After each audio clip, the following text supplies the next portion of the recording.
चुनाव की पूरी प्रक्रिया में वोटिंग यानी कि मतदान का दिन सबसे अहम होता है। इस दिन जनता अपनी पसंद के लीडर का चयन करने के लिए पोलिंग स्टेशंस पर जाकर अपने वोटिंग राइट्स का इस्तेमाल करती है।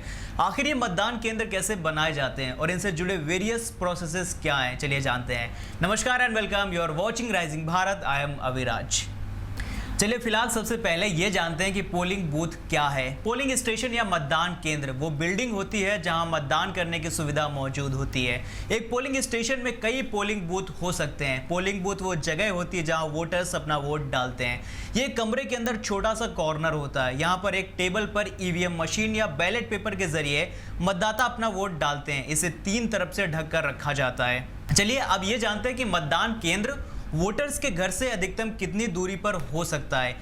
1951 के जन प्रतिनिधित्व कानून में पोलिंग स्टेशन को लेकर प्रोविजन तय किए गए हैं। चुनाव आयोग भी आबादी में बदलाव होने पर समय समय पर नए दिशा निर्देश जारी करता रहता है। 2020 में बने नियमों के मुताबिक 1500 से अधिक मतदाताओं पर एक पोलिंग स्टेशन होना चाहिए। वहीं पोलिंग बूथ पर 1000 से अधिक वोटर्स नहीं होने चाहिए।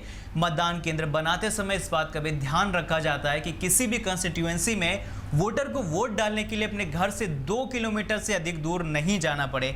यही वजह है कि दिल्ली, मुंबई जैसे मेट्रोपॉलिटन हो या घनी आबादी वाले इलाके, वहां पोलिंग स्टेशन बड़ी संख्या में दिखते हैं। दूर दराज के इलाकों में पोलिंग स्टेशन की संख्या रिलेटिवली कम होती है। देश में कितने मतदान केंद्र हैं और पोलिंग बूथ के खुलने का समय क्या है? देखिए, इलेक्शन कमीशन के मुताबिक 2019 के लोकसभा चुनाव में कुल 10,37,848 पोलिंग बूथ बनाए गए थे। मतदान केंद्र वोटर्स के लिए सुबह 7 बजे खोल दिए जाते हैं। वोटिंग सुबह 7 बजे से शाम 6 बजे तक होती है। वोटिंग का समय खत्म होते समय जितने भी वोटर वहां लाइन में लगे होते हैं, उन सबको वोट करने का अवसर दिया जाता है।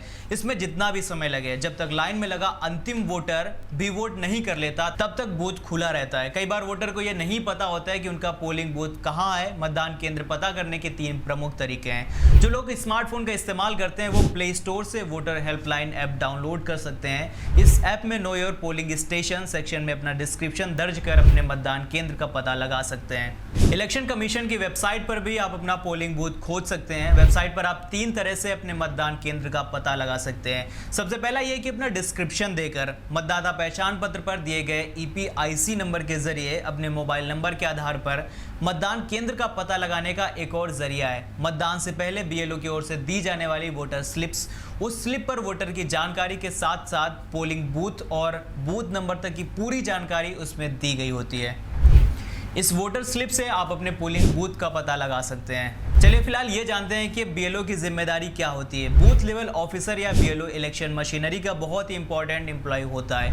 BLO चुनाव आयोग और वोटर्स के बीच पुल का काम करता है। वो इलेक्शन कमीशन के लिए जमीनी स्तर पर काम करने वाला कर्मचारी है।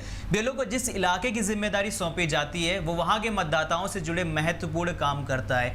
इसमें वोटर से जुड़ी जानकारी जुटाना, उनका वेरिफिकेशन, मतदाता सूची में नाम जुड़वाने के लिए मतदाता का फॉर्म भरवाना, वोटर्स लिस्ट को लेकर आई आपत्तियों की जांच करना, मतदाता पहचान पत्र के डिस्ट्रीब्यूशन से लेकर वोटर स्लिप्स के डिस्ट्रीब्यूशन तक का काम BLO के अंडर होता है। देखिए, भारत में अधिकांश चुनाव इलेक्ट्रॉनिक वोटिंग मशीन यानी EVM के जरिए होते हैं। ये मशीनें बैटरी से चलती हैं, यानी जहां बिजली नहीं होगी वहां भी ये मशीनें काम करेंगी। इसके साथ ही एक voter verifiable paper audit trail यानी कि VVPAT डिवाइस भी जुड़ा होता है। इससे मतदाताओं को मतदान प्रक्रिया पूरी होने और किस वोटर ने किस कैंडिडेट को वोट दिया है उसकी जानकारी कंफर्म करने वाली पर्ची निकलती है।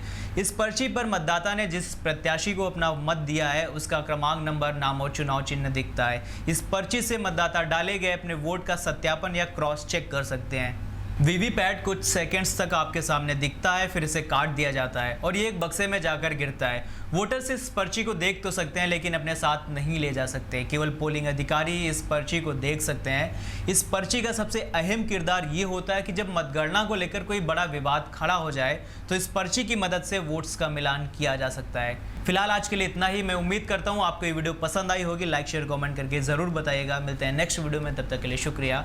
अलविदा।